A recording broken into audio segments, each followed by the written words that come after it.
Home guard और civil defence नागरिकों को आंतरिक सुरक्षा के साथ जोड़ना और उनके मन में एक बोध खड़ा करने के लिए ये बहुत महत्व।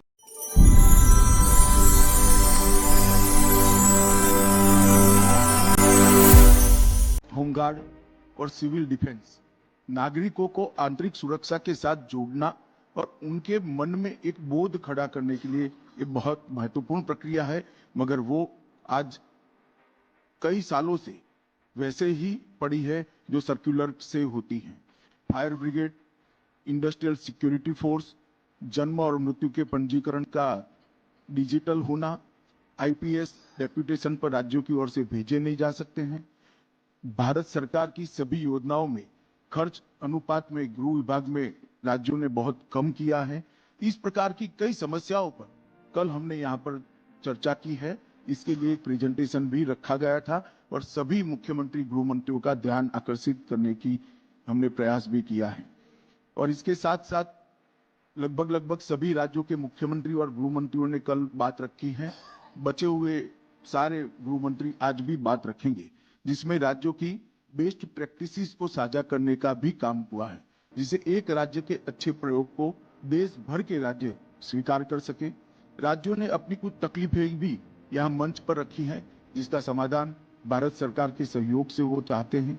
केंद्र से उनकी जो अपेक्षा है उसको भी मंच पर रखने का काम हुआ है और कुछ अच्छे सुझाव भी आए हैं। मैं आपको विश्वास दिलाता हूं कि हम सब मिलकर ये सारी समस्याओं के समाधान की ओर एक वाक्यता के साथ आगे बढ़ेंगे। आज इस विशेष सत्र के उपरांत 4 सत्र और होंगे, जिसमें साइबर अपराध, नारकोटिक्स, कन्विक्शन रेशियो बढ़ाना, दोष सिद्धि का प्रमाण बढ़ाना और सीमा सुरक्षा का प्रबंधन, ये 4 विषयों पर विशद चर्चा होने वाली है। और इसके साथ साथ ये पूरे चिंतन शिविर में 2 दिन में आपने आजादी की जब शताब्दी मनाई जाएगी तब भारत सरकार के जो लक्ष्य निर्धारित किए हैं, इसमें गृह मंत्रालय के लक्ष्यों को भी हमने राज्यों के साथ साझा किया है। और 2047 में जब देश आजादी की शताब्दी मना रहा होगा, तब देश की आंतरिक सुरक्षा और सीमा सुरक्षा दोनों क्षेत्रों में कहां तक किस लक्ष्य को प्राप्त करने के लिए समयबद्ध कार्यक्रम हमारा क्या होगा, इसकी भी आज सबको जानकारी मिलेगी। प्रधानमंत्री महोदय, हम सब बहुत आतुर है आपका मार्गदर्शन इस विषय पर प्राप्त करने के लिए, और आपने हमारे निमंत्रण को स्वीकार कर हम सबको बहुत आनंदित और उत्साहित किया।